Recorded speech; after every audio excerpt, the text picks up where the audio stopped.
Hello and welcome to episode 21 of the Money Talks. And today we've got a very special guest, but also invited in a very special way because we've got Abhishek Poddar of Plum, who's been nominated to come on the show by Ashish Tulsian of Possessed. And I'm so glad because, when I went through Abhishek's story, this is really a story worth talking about. So welcome to the show, Abhishek. Hey, thank you so much, Anirudh. Thanks for having me. I didn't know the backstory about the nomination. So thanks, Ashish. Ashish actually I had asked him a question that which company in your anti-portfolio hurts you the most? And his answer was Plum. And he said, and that's how the conversation really started, And in fact, I think I have, I run this weekly blog where I nominate 3 companies, every week that I like, and I think I've nominated Plum there as well. I was like, well, this is serendipity, right? So might as well find out who these founders are. If I like the guys, and I think I should have invested in them. And then if Ashish like the guy and he says this is a company that hurts him from his anti-portfolio, it's definitely guys worth talking to. And guess what? The hunch was right. So we're gonna have a very interesting conversation. No, thank you so much, Anirudh, for having me. To all the viewers, guys, if there's any questions you want to ask a founder that has spent half his career as a Silicon Valley founder and half his career now in Bangalore, in India's own version of Silicon Valley, this is the time. So go ahead and put your comments, questions in the comments section, and I'll ask them from Abhishek as we go through the conversation today. So Abhishek, are we ready? I think there's a lot to cover today, so I'm going to get going. Definitely, let's go for it. Abhishek, you studied at IIT Kanpur, right? And after that, you went to Stanford. I mean, the usual, IIT and MBA combo that everyone dreams of. But then after that, you started working for McKinsey and Digit. So, what was the role you were doing over there at McKinsey, and how long were you there? Yeah, definitely. Slightly backstory and some correction as well. So I did my IIT and then went to McKinsey. During the IIT times, actually, there were like a stack rank of companies. So to think about that, hey, these are the top 10 companies you should go for. If you get into those, go into these companies. Then these are the next 10 companies. Then McKinsey was one of those companies. I got very, very lucky to get into McKinsey. I never imagined that I would be there. So I just went in there without even knowing what that means, right? I was doing my engineering and then I land up in business consulting. I had no idea of what business consulting is, but I think it was a really good choice for the first real business role in the sense that from day one I would land up at a client with the CXOs there trying to figure out how to make changes in their business, right? And I am day one of doing business. These are guys who have been in business for 30 years, 40 years. So huge learning curve right from day one. And you're like thrown into the pool and hey, go and learn. So I think the best start I could have had for my career, I think within those 2 years, I realized that consulting is a good start. You learn a lot about how to do business, but I have to do something different. I have to build products. I have to build companies. I can't be an outsider.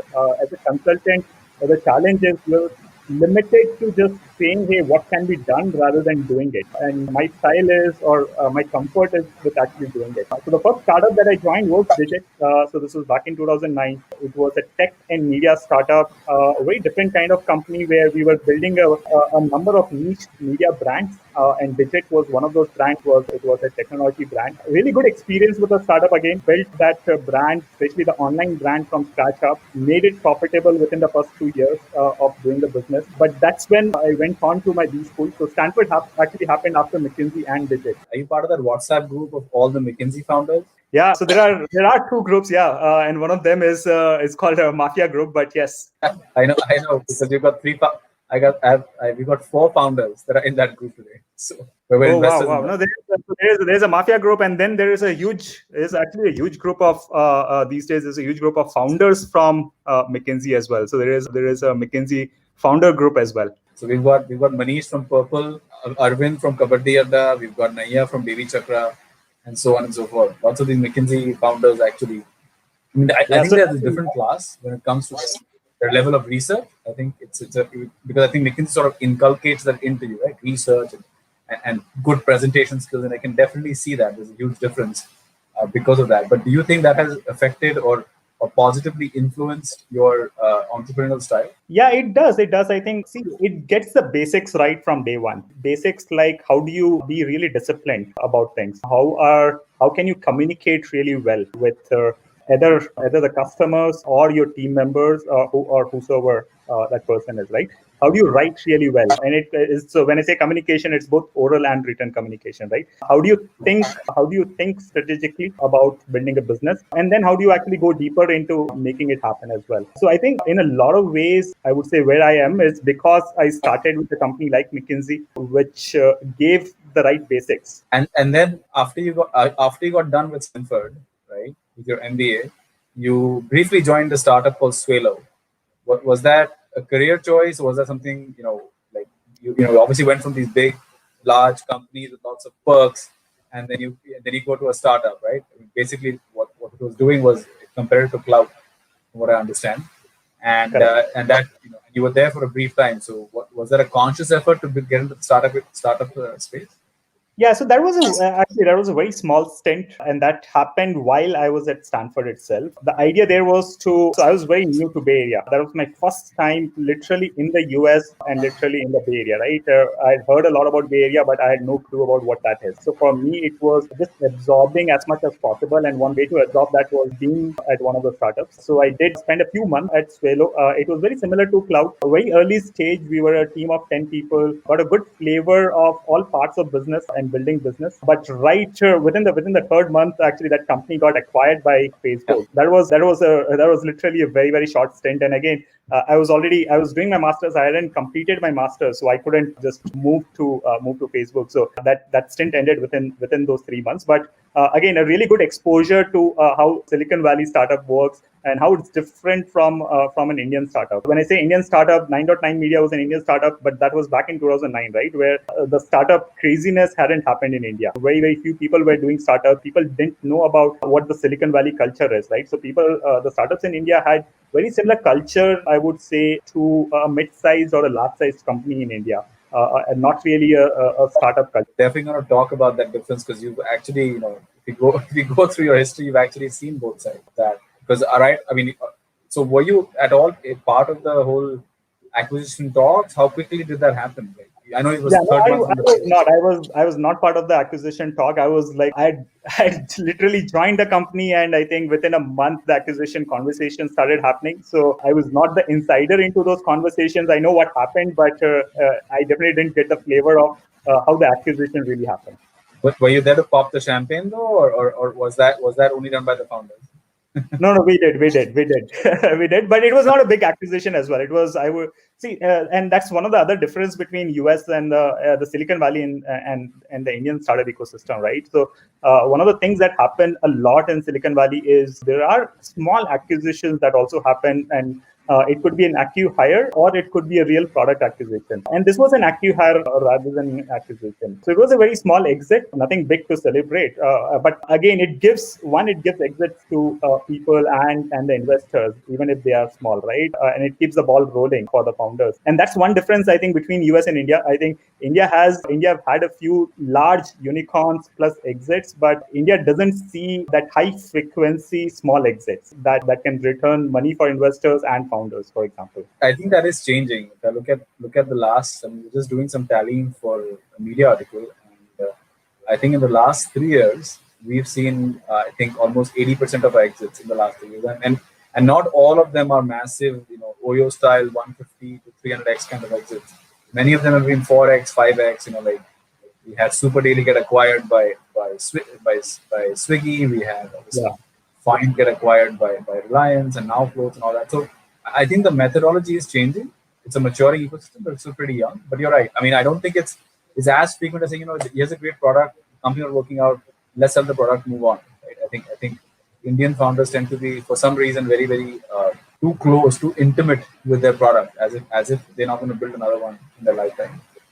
No, I think So it's both the founders and how the large companies think, right? Think of see in the US, who is doing this acquisition? It's the Google and the Apples and the Facebooks of the world, right? And these tech companies have realized that one of the fastest ways to grow is to acquire these products slash talent. But you wouldn't see, I think Reliance is showing that, and you've seen a lot of smaller exits because of Reliance. But apart from that, if you look at the top 5 companies in India, maybe you'll see 3 or 4 examples of those exits. And if you compare that to US, if you look at those top 5 companies, you would probably see 100 exits. I mean, we're obviously digressing a little bit, but I think a part of that is also, because most Indian tech companies don't have great market valuation. Right? If you look at the US tech companies, I mean, they dominate.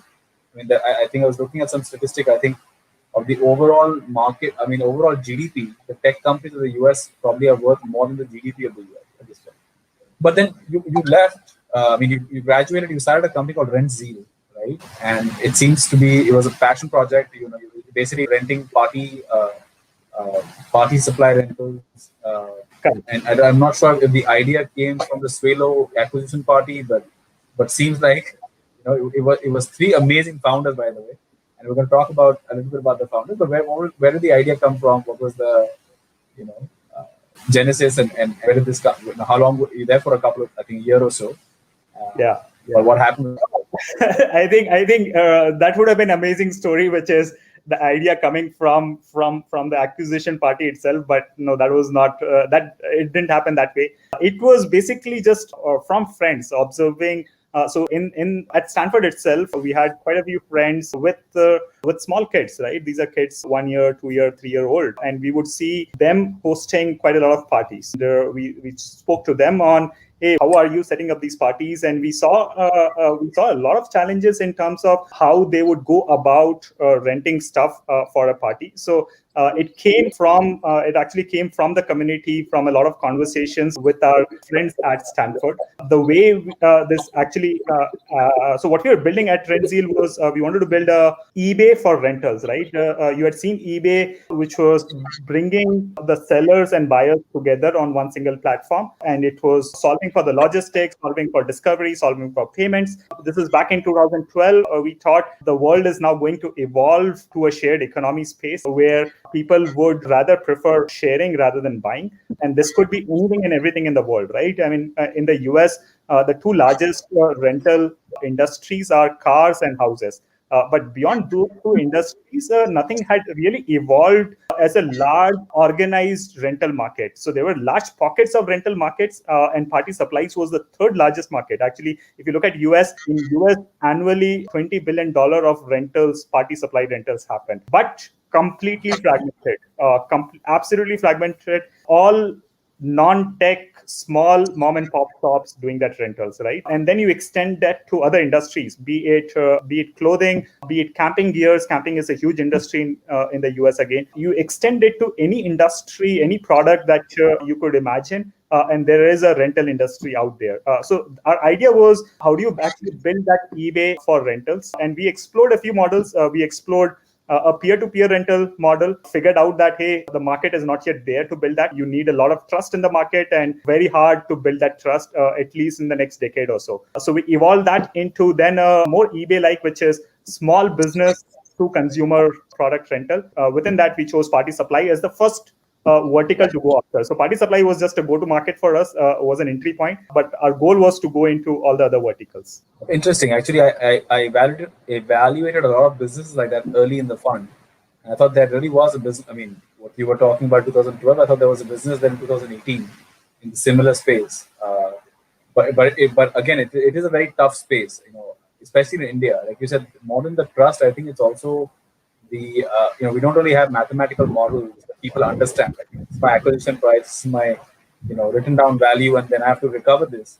If the founder doesn't understand that math, can very quickly lose money here. That's something India has the second problem, which is people don't appreciate anyone else's property. True, and not just that. I think they also feel that they always feel like I'm getting gypped, right, in some way or the other, right? So it's always like I can get this cheaper, I can do this cheaper, and then the EMI model in India, it again competes with that model. So you've got all of that happening, but you put together a pretty awesome team. Abhishek, you, Vivek Goyal, Varun Godla, all 3 of you guys. How did you guys meet each other? Yeah, so Varun actually was one of my classmates at Stanford, MBA classmate. So had known Varun for quite some time, and we were actually, this was an idea that we worked on together right from day zero. We figured out that hey, this is what we want to build, and then Varun was actually a close friend of Vivek's wife, and that's how we first met Varun. I think at one of the parties, and we started talking, and he eventually liked what we were thinking and what we were building and decided to join us as a co-founder. I think we were a pretty amazing team. Actually, Varun is one of the investors in what we are doing right now. And Vivek is again back in India, is building an amazing company called Play Shifu. Very amazing product. We've done the research on this. He raised over 20 million from Chirute, and Varun's working in a company that just raised 14 million in March. So I guess the powerhouse team, and you obviously raised a ton of money yourself. So powerhouse team that made, hopefully if it had gelled together, would have probably been a unicorn. Right? No, I think so. We did RentZeal for a year and a half. I think we're an amazing team. I think it was just wrong market to be in. Over time, what we figured out was the unit economics is very hard to make it work. The kind of operations that is required to build and scale this business, and the cost doesn't support the kind of business that we're building. So I think one thing that we did well was we realized it pretty early on. There are companies that have spent a lot of money after us and again came to the same conclusion that hey, it's very hard to build a profitable business. But I think it was a market issue where the amount of logistics that's involved in building a rental business is huge, and especially in the US where the manpower is expensive, right? If you have to go and pick up stuff from someone, deliver it to someone, again pick it back and deliver it to someone, you are looking at a huge logistics cost. And it's very interesting the way you quantified all of this, right? So I'm guessing you're somebody that collects and maintains data at a very minute level. So I am a Marwadi. So and I think that's something that I've been nurtured right from day one. Building a profitable business is something that's ingrained in any Marwadi, right? What you're doing, you're always looking at, hey, can I build this into a profitable business? So even before I start thinking of any business or any business model, I look at the numbers very closely. And two things that I look at is one is, hey, how large it can become. Don't want to build something that is a nice to have and has a very small market to it. And two, then can it be profitable, right? Is the unit economics going to work out? It may not work out in the short term, but I should have very clear picture into that. Hey, maybe a year from now or 5 years from now, and by doing these three things, this is going to be a profitable business. If I don't have that clear answer, then very hard for me to give my full faith into that, into what I'm building. So, and I think that collection of data, like you just talked about, is so important because at the end of the day, that really, like you said, Marwadis just have this thing that we need to see accounts, we need to see numbers every single day or every single week, and that actually inculcates a very good habit because you exactly know what's going on in the business. You look at the business as like a car that's just throwing out all these numbers. You got to figure them out and make sure what does the car need next, right? And what do I need to accelerate or press the brake or change the gears for? And I think that's. I think sometimes it happens to our disadvantage as well. I think sometimes we get too focused on the numbers and forget looking at the big picture. So sometimes it hurts us as well in terms of building a large company, but a lot of times it does help. I think it helps you more often than not. I think there's obviously innovation in those numbers to look into. But so how's your relationship now with Vivek? I know Varun invested in Plum, but do you guys exchange a lot of ideas? Because Varun's still in the valley and working in an amazing company as chief architect. Yeah, no, both of them are really, really good friends. Vivek is actually back in Bangalore. Vivek came back to Bangalore a year before me, and he kept pulling me back to Bangalore. So really good friend. We exchange a lot of ideas, both on what we're doing. Heavy user of his product as well.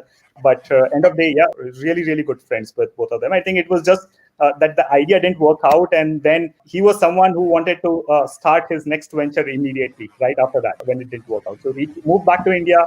I wasn't ready to move back to India, so he started something on his own at that time.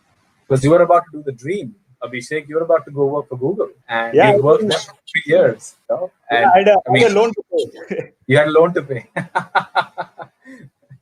Well, if you go to Stanford, you're definitely going to have some loans to pay.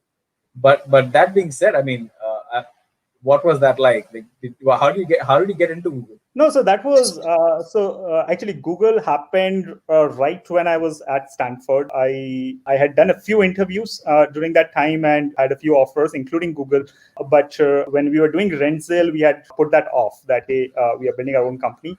Eventually, when we figured out that hey, this is not working out, that's when I thought, hey, between all the options that I have, maybe it's a good time to go and work at a company like Google. I hadn't done a formal product role. I had worked at a startup, and then I was building my own startup, and it was all self-learning. I had never learned from a mentor or folks that who have done product, who have built product for decades, right? So that was the primary reason.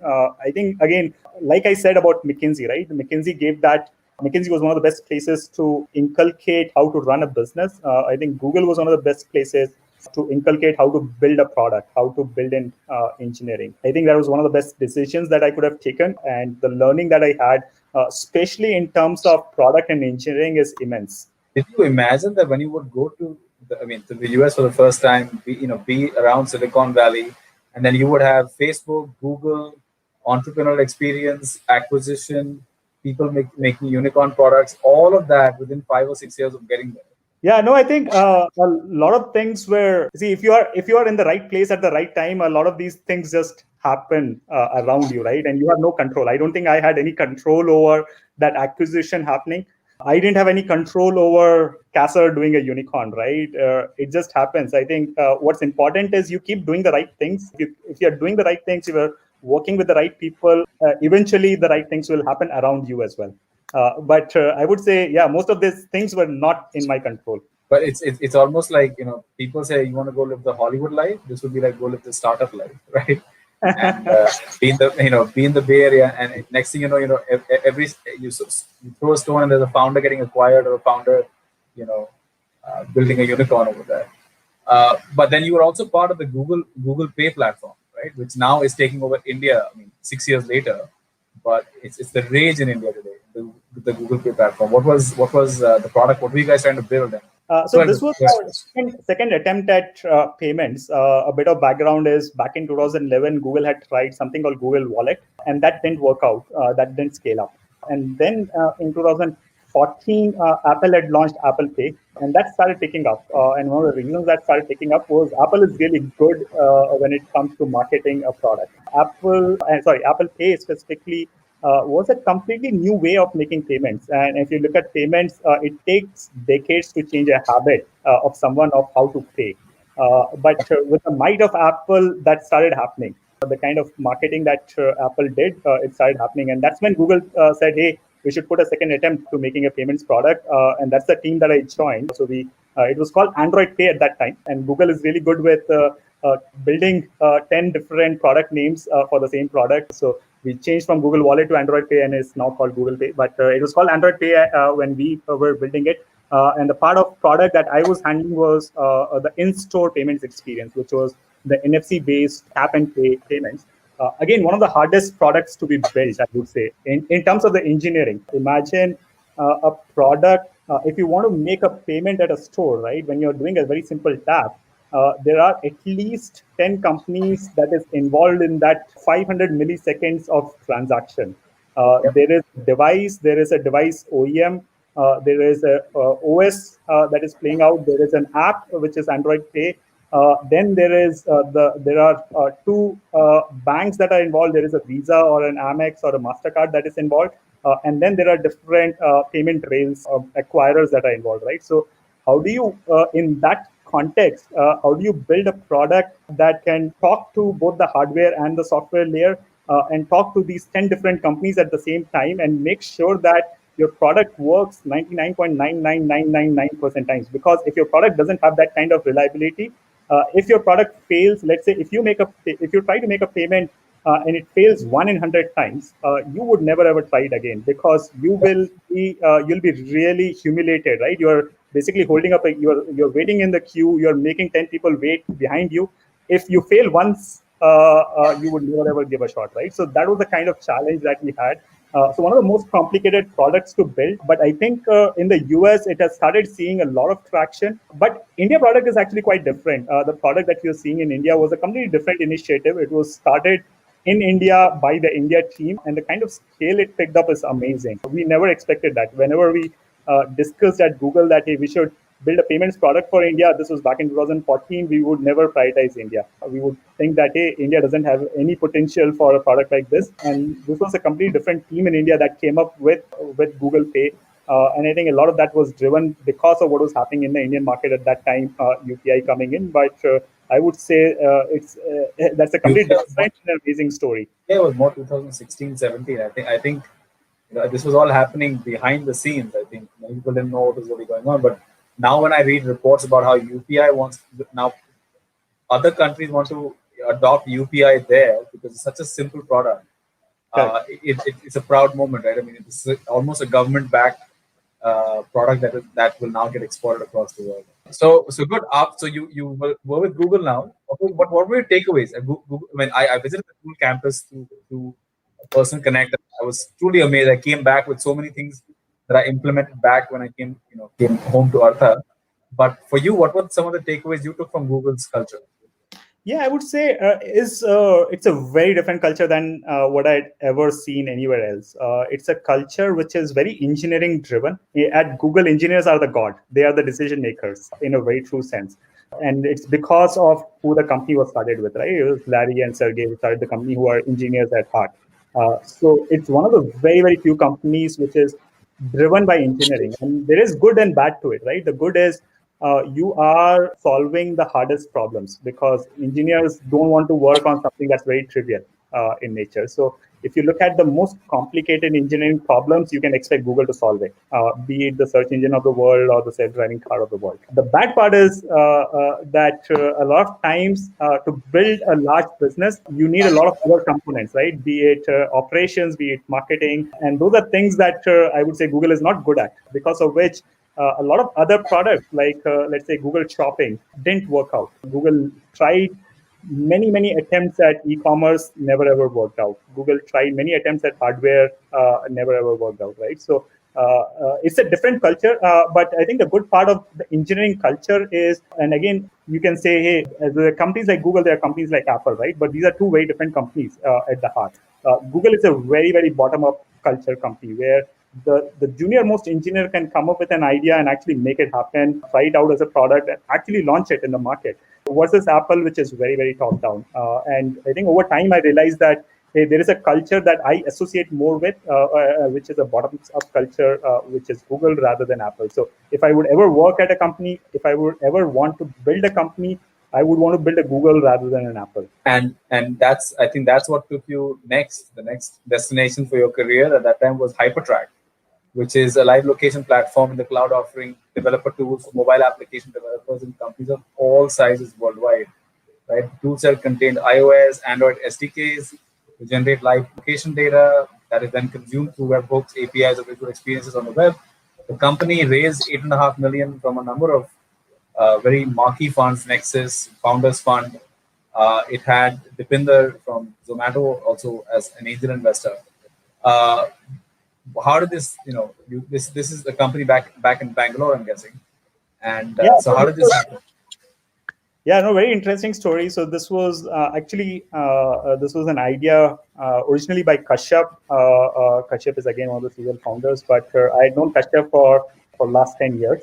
Very interestingly, I was a customer of Kashyap when I was at 9.9 Media, and Kashyap was running his company called Chapati Bazaar. So I had known Kashyap for the last 10 years, and he started imagining what he could build around live location. This was back in end of 2015, and he was in the Bay Area. And that's when we were catching up, and a lot of things clicked, and we decided that, hey, I should come in and I should pack my bags, move to India to build Hypertrack with him. One of the things that, I think two things that excited me. One, because of Google My Business. So Google My Business was actually a part of Google Maps product. We were within a Google Maps team. So I had a lot of context about building mapping products and building live location products, or location products, not live location products. So when Kashyap described what he was building, I had context of what can be built and why Google can't build it. And this was one of the questions that everyone would ask. Hey, doesn't Google already provide that? Or hey, can't Google get this maybe in a few months down the line? And I had a very strong conviction that hey, Google can't. That eventually led to moving back. We started in Delhi actually. We were in Delhi for actually a year and a half. Then we moved to Bangalore for the next year and a half. But now the entire team has actually moved to the US, and Hypertrack is completely being built out of the US. But the US now, it's gone back. Yes, Interesting. yes. And you actually joined as you weren't a co-founder. You joined the company and then were elevated to the position of co-founder, which is very interesting. Not a lot of Indian companies are known to do that. But what was it that you offered that two founders who had already started the company then elevated you to the co-founder position? I mean, I didn't give a lot of weightage to that. I think the way we were working together, Kashyap, me, and Tapan at that time, we were all working like co-founders, but definitely this was originally Kashyap and Tapan's idea. So on the paper, it was not there was no position called co-founder, but in a couple of years, this was something again that Kashyap brought in that, hey, given what you're doing and you joined in a few months later, but you have been a co-founder to us, so we should rather call you co-founder. So I don't think it was a big change, but I think the other reason it happened is also because Kashyap has built a lot of his companies in the US. So he knows the US culture and he knows that hey, it takes a very long time to build a company, right? So in that long journey, a few months here and there doesn't matter.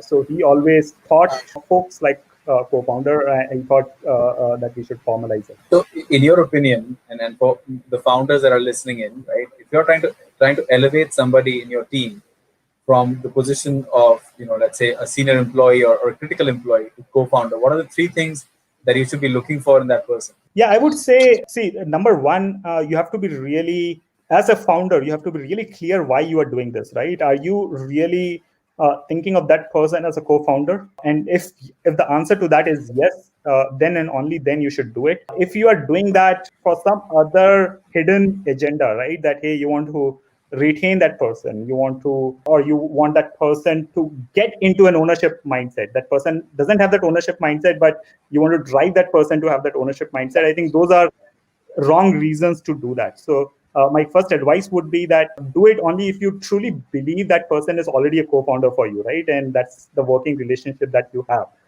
And if you believe that, then I would say there is no other checklist in my mind, right? There are no three things. Right? If you're working with that person as a co-founder and that person is putting his efforts into the company and building that company as a co-founder, then you better call that person a co-founder. I think there is nothing that should stop you. And I think it's very important to also, it shows a lot of maturity in the founding team. And for me as an investor, if I see somebody saying, you know what, I think this guy deserves it, this female deserves this because she's putting that extra bit of effort, right, that nobody else is currently putting in, that I believe is co-founder material. When you see that kind of maturity in the founders, you know that they're not going to try to hoard all of it for themselves. Right? They're more than happy to give it out. And it's so many times when you give those things out, then you get everything back in return. And so after being a co-founder, Hypertrack is still, I think, an operating company in the US.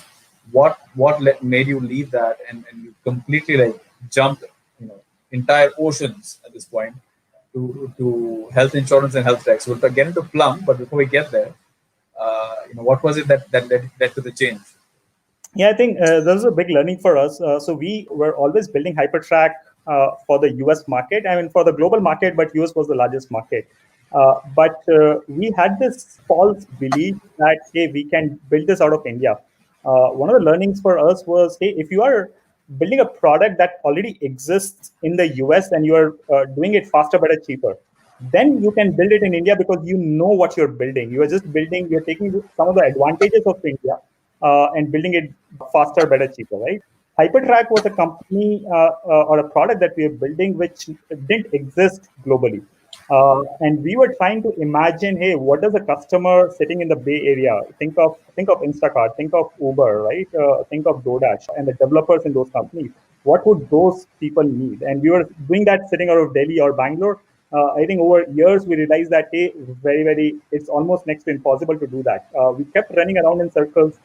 we kept getting a lot of traction in India and realized that, hey, India is not a large market for what we are building. The US is a large market, and we were never able to get that traction in the US. After a few attempts, a few failed attempts, we decided that, hey, we have to take a hard call and build this out of US. And I think once we have figured out the product market fit, then we can imagine again, let's say, building a smallish engineering team in India if you have to scale it up. But the initial traction has to come sitting out of the US. So that's when we decided to move the entire team and the company to the US. And in that scheme of things, I had personally done a lot of move from India to US to India. That's when I had to take a very hard call, something that I didn't want to, but I had to take a hard call to not make my family move back to US, completely dismantle everything. I had moved back to India to build things in India, to build teams in India. So that's when I decided that, hey, I'll move on to more of an advisory role. So back in mid of 2019, I stopped working full time and moved into more of a advisory role for a year or so. So that's how the transition outside Hypertrack happened. Hoping you held on to all your ESOPs. I think that company is going to do very well. I, in fact, found something very interesting on the internet. I believe you developed a patent for systems and methods for receiving sensor data from a mobile device. Yes, so we were doing very interesting stuff at Hypertrack. As I said, right, it's these were technological problems that were not solved before, and one of the hardest engineering problems that we were trying to solve. And the patent was around how do you get real-time location from a mobile device, let's say a device of an Uber driver or a DoorDash delivery boy, to the device of the end customer that wants to live track the delivery or the driver. How do you get that real-time location and accurate location while conserving the battery on the device? Basically, what you see on my Swiggy when I'm ordering from Swiggy or on an Uber, the fact that I can track where that guy is, that's the patent that you filed and received. Correct. So that's the I would say not exactly the whole the patent is not exactly that, but the patent is how do you do that in the most efficient way, which is how do you transmit location from one device to the cloud in the most efficient and a real-time manner. And then you obviously shifted gears and then you went on to do Plum, right? So now that we've come to this journey, we've come to this juncture, right? Quick question that I want to ask you, like, what does Plum do in 3 sentences or less? Yeah, definitely. So with Plum, we are making health insurance and group health insurance accessible and affordable for small businesses and startups. Think of companies as small as 5 employees, 7 employees, or as big as 500 employees. These companies right now don't have access to a comprehensive but an affordable health insurance, and a lot of different reasons of how the market has evolved in India. But we are trying to reimagine the whole health insurance stack in India for the corporates. So this is the question that didn't come with my team came with this question, because looking at your history, all the ventures are so different, right? Party Supplies, Cloud Competitor, Hypertrack, and now Plum. And the question they had is, how do you get these ideas for these ventures? Yeah, no, that's a very interesting question. I think for me personally, what we learn over time is how to build a team, right? How to build a product. And to me, industry is not really an expertise that's hard to gain, right? You can basically talk to people, you can work for a few months, and you can easily learn how the industry works. So to me, the excitement, the learning is about how to build a company rather than becoming an expert in a specific domain. So whenever I go about building a new business, to me, then it is about, if I restrict myself to what I have done previously, then it's a very narrow range of things that I could do, right? And to me, why should I put that constraint? Because learning about a new industry shouldn't be that tough. So when we started building or when we started thinking about Plum, and this is along with Saurabh, that's one thing where we were very aligned that, hey, actually going and learning about a new industry it's a very easy task for both of us, and we should be able to do that. And let's think with an open mind about what are some of the largest problems that we have seen in our lives, that we have heard from our friends or colleagues, and let's go and solve that. And how did you meet your co-founder, Saurabh? Yeah, very interesting. So this was again to a mutual friend. This is back in mid 2019 when I was about to leave Hypertrack. I was already imagining what I wanted to build and talking to a lot of people. So one of the folks heard very similar idea from both me and Saurabh. And he said, "Hey, you guys should connect. You are talking. Looks like you're building very similar things. Maybe you can exchange ideas." So that's how we met, just over coffee, to exchange ideas. And one thing led to another. We spent, I would say, a good 4 to 5 months dating, figuring out, hey, if we should build things together. And I think over those few months, we built a huge confidence that, hey, what we bring to the table and the way we want to build this has so much of alignment that, hey, we should actually build this together. But I think one of the things that also clicked was we had very similar ideas in our mind of what to build. So this time, obviously you had a very little. Because otherwise, all your co-founders, you've had some sort of an association for a longer period of time. But this time it was very quick. You only met the guy. You don't really know him from ages ago. But what were the 3 things that you found in him that you were like, you know what, this guy is my co-founder. I'm going to build Plum for the next 10 years with this guy. Yeah, no, definitely. And I think one of the learnings for me was also from these experiences, right, of what works and what doesn't work in our co-founders. And that's something that Saurabh was also bringing. Saurabh has done his startups as well, and he was very clear on things to look in the co-founder. So we actually spent a good 5 to 6 months dating before finally making a decision. It wasn't a 1 day or a 1 month kind of decision. It took a good amount of time. In terms, going back to your question, what are the things that we looked at? I think number one was very, I would say, alignment in terms of how we would build a company, in terms of values that we want to bring in to building the company. And that was very important because, see, end of the day, everything else would change. Maybe what you're building would change, your customers would change, your product that you're building is not working out. The values, if they match, then you would come up with the next best thing that you could build together, right?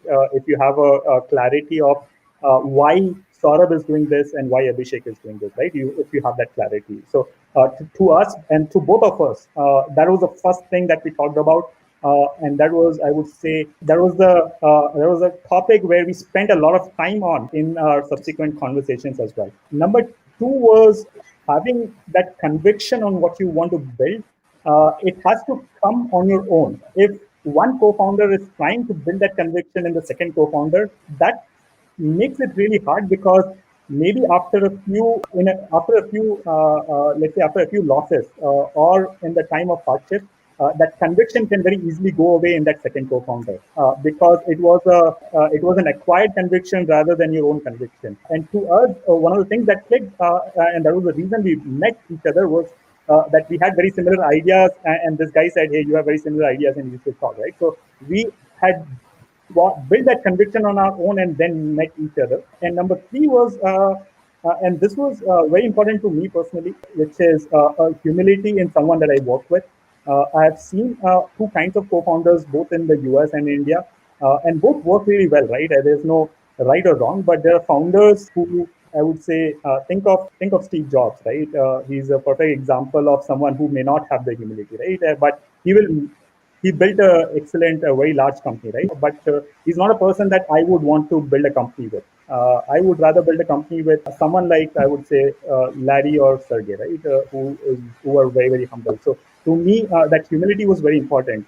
And again, that's something that I saw in someone like Saurabh, again, who has done fantastic work. He has built a company, sold his company to Freshworks.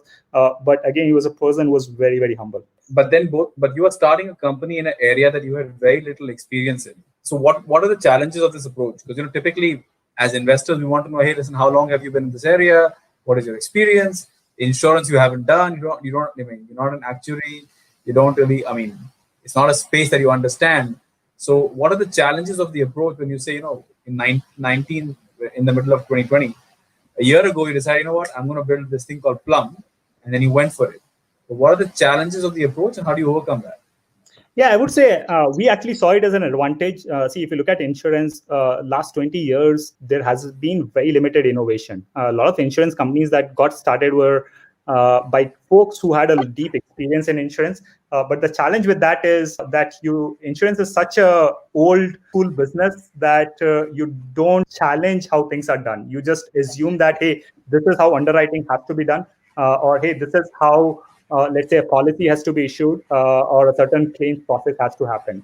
So for us, for Saurabh and me, actually that was one of the strengths that we wanted to build, and this was something that Saurabh had brought up very early on, that hey, this will be our competitive advantage, which is, hey, we are two folks who are outside the industry and we can go and ask very dumb questions to anyone and everyone. We can go and challenge each and every assumptions, right? So and this happened throughout our life cycle, wherein we would go to an insurance partner and ask very dumb questions that, hey, why does it take 5 days to give a pricing? Why does it take 10 days to issue a policy? Why does it take 2 hours to get a claims done, right? Why can't we do things in real time? We would hear answers that, hey, it's impossible. But if you keep peeling the onion, right? If you keep asking the 10 whys, these guys again would start thinking, yeah, maybe these guys are saying the right thing and it is possible. And we started seeing some of that. So to us, not having that insurance industry experience was a huge advantage. Some of the challenges, there are definitely some of the challenges, and we are basically building a team, including a leadership team that brings in that industry experience to the company. But to us, we actually take that as an advantage rather than as a deterrent. Listen, it's a very mature approach. You've actually quantified saying, okay, this is because I don't come from the industry. I have a fresh perspective on the industry. And what I don't know, I'm going to ask enough whys to figure out why I don't. Very, very interesting approach. And now COVID-19 completely changed the talk for the first time, right? Where we talked about how COVID completely changed the paradigm on the health of your company, right? Now the health of your company is as strong as the weakest employees or the weakest immunity of an employee, right? And completely changing the paradigm. How has COVID-19 accelerated this? No, I think we got really lucky to be in the right place at the right time, and this is one of the things that has to happen with any startup, right? You will do 99 right things while building your company, but you always need a bit of luck, and I think that luck. I know there is a lot of horror stories around COVID, but we were very lucky to be on the right side at the right time. I think one of the things with COVID is, or I would say two things that have happened with COVID. One is there is just a general awareness that has been built around importance of health insurance. So any general public that you talk to, right, you talk to your family members, and they would now understand that the hospital expenses can be really high. It will, no matter how much I have as my balance, it can really hurt my pockets, right? So they understand the impact of health insurance. So that's number one. And what that has triggered is now they have started going and talking to their companies, to their employers, that hey, health insurance is one of those important things, and if you are not giving it to me, that's something that you should consider, right? So now the companies have started thinking about, hey, we should really think about our employees and give them health insurance, and especially if these companies are now asking to come back to the office, right? It means they are asking the employees to risk their life with respect to COVID, then it becomes much more important to provide them with some financial security of health insurance. So eventually what we are seeing is, traditionally, if you think of health insurance, it was always considered a push product, but we are now starting to see health insurance becoming a pull. And we right now have a few hundred corporates that are using Plum. 100% of them have been a pull customer, which means they discovered Plum or heard about Plum, they signed up and they started using Plum, right? And that's a place or that's a product or a company that you want to build where you see a market pull rather than you going and pushing a product. So Abhishek, let me try adding maybe a couple more hundred more founders to your couple of hundred founders you already are backing. So if a founder today wants to reach out to you and say, you know what, I want to offer health insurance to my employees, I want you to build me a customized proposal, how can they reach out to you? No, definitely. The best would be to just go to plumhq.com and you can customize your own plan. And that's the product that we are building, which is we are making it really, really easy for founders or the HR heads to go and customize your own insurance within 60 seconds and get a real-time pricing as well. And then again, if you need help on top of that customization, you can always reach out to me. My email ID is abhishek@plumhq.com. Always happy to help any co-founders out there. In fact, we have a very interesting question before we move on. Why is Plum called Plum? Yeah, because we couldn't get apple, so Plum was the next best fruit. But so before we move on to the last round, which is the rapid fire questions, quick question: are you hiring? We are growing really fast, and we are hiring. We have to build a team. We have a very small team of 15 people right now, and we are still building that founding team that would take Plum to the next level. When I say next level, we want to grow to 10,000 companies in the next year or so, right? So we are looking at 100x kind of growth. So we are hiring for, I would say we are hiring for guys who can hustle, right? And hustle in terms of growth, hustle in terms of sales, hustle in terms of engineering and building the product, hustle in terms of designing. So we are looking for people with all dimensions, but we're looking for folks who can hustle. Abhishek, it's a great conversation so far. I know we've got about 10 minutes. We're already 5 minutes over. So I'm going to take you quickly through rapid fire. First question is the Peter Thiel question. One thing that you know to be true, but very few people agree with you on it. That insurance can be built by an outsider. One piece of advice to founders about fundraising. I would say look for VCs, look for investors who have patience when you are early in the game, and then look for VCs who wouldn't meddle in when you are late in the game. Who is your favorite superhero and why? I would say Iron Man. Yeah, why? I would say because he's probably the only superhero who looks real. I can relate to him. I think it is possible, humanly possible. All the other superheroes are very imaginary, not real world. Next question, I think you've sort of answered this before, but scaling before profitability, profitability before scaling. Yeah, I would say I'm thinking of profitability from day one, but I would take actions to scale first and then bring business to profitability. But I will always have profitability back in my mind, always have numbers back in my mind to figure out that, hey, whatever I'm doing, I can make it profitable.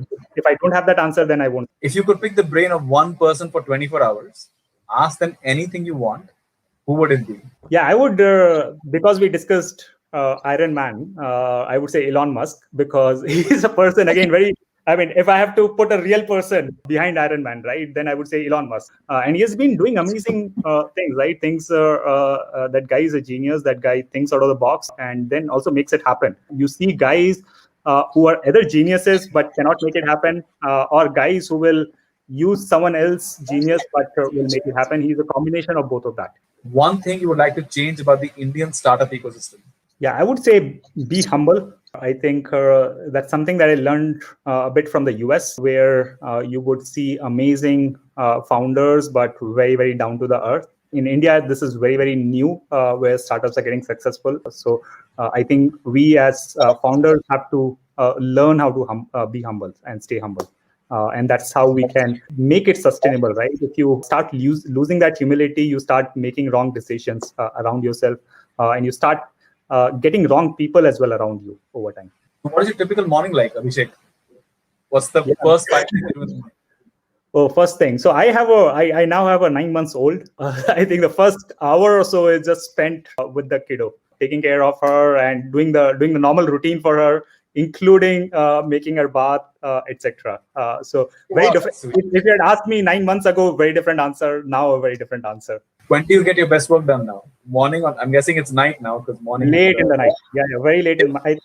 My most productive time will be like 11 p.m. to 1 a.m. 3 books you would recommend to founders? One would be Hard Things About Hard Things. Second is Deep Work. And the third one I would say is The Monk Who Sold His Ferrari. Great. And what is a blog that you're following right now? Yeah, I still follow Paul Graham's blog a lot. I think he writes one of the best essays. But apart from that, you're not an avid reader of one specific blog, I would say. If I have to pick one blog that I read continuously, I would say PG's blog. PG's blog. Great. So with that, Abhishek, we come to the end of Rapid Fire. And I'm super glad. I mean, I think we had some really excellent answers. And another founder who added on to the tally of Iron Man fans that we have, at the Money Talks. But we've got one question before we end for the night. Yeah, you have to keep that Iron Man tally on your Twitter somewhere. I want to see that, how that goes. Tanisha and Shravan, why don't you guys? I think that's we should actually have a thing that's got sting like Iron Man, with maybe the Iron Man face that just gets one more number added. So can we make that happen? That's an excellent suggestion. By the way, Abhishek, I'll ask you one question. One audience question will take over here. Jayesh Singhania, he said, what did you pitch to your first 10 to 15 customers, and how long did it take to close those deals? Yeah, the pitch to the first few customers was how we are making the life of your employees better by getting the right kind of health insurance. The first customer took a good 3 months. We started the idea or the product back in November, and the first customer we got in end of December, early Jan. So it took us good 2 to 3 months. The first 15 customers took us a good 5 to 6 months. So it took a lot of time to get the first few customers. But it was also because of we were learning the industry, right? We didn't understand insurance at all, so there was a lot of room for us to cover in terms of understanding the industry and building the product. And how long did the last 15 customers take to close? 1 week. 1 week. So 5 months for the first 15, and then good. That's the truth. Actually, it's called momentum. I've been Correct. As somebody in sales, it's all about momentum. And now I'm sure there'll be a day where there'll be 15 customers a day. You'll be like, we just closed 15 customers yesterday, and we 15 customers in an hour. And you see this every single time. Just keep building on this, Abhishek. So with this, Abhishek, thank you so much for your time. I know we ran about 15 minutes over than what I promised, but I think we've had an excellent session. So much to learn, from a founder who's obviously been on both sides of the oceans and has, got some very interesting perspective. We've done so many different things in life that I can tell you that Plum is going to do very well, just because of the tenacity of the experience, from the experience that you've received. So any final thoughts for the founders that we have? Yeah, I would say chase the right metrics would be the only thought. Don't go for metrics that don't add value to the business that you're building, right? You're building startups because you want to build some legacy behind you, or you want to solve a large problem. And if you're doing the startup for those reasons, then be very sure about what are the right metrics that will show that you're doing the right thing. If you go behind the wrong metrics, like, hey, what's the valuation, what's the amount of funding that you have raised, or some other vanity metric, then eventually in a few years down the line, you would look back and regret why you did what you did. But if you choose the right metrics, and no matter how it turns out, you will learn a lot from those few years of experience. That is great. Thank you so much, Abhishek. I think, by the way, wish you a very happy Diwali. I know it's coming up. I wish really the best for Plum. I think at some point I'll be writing an article about how you're in my anti portfolio too, and probably co-author that with Ashish. But we'll secretly wishing for you to go on and keep scaling the heights. Thanks a lot for your time today. Thank you so much, Anirudh, for having us. Thank you, everybody. We'll see you guys next week.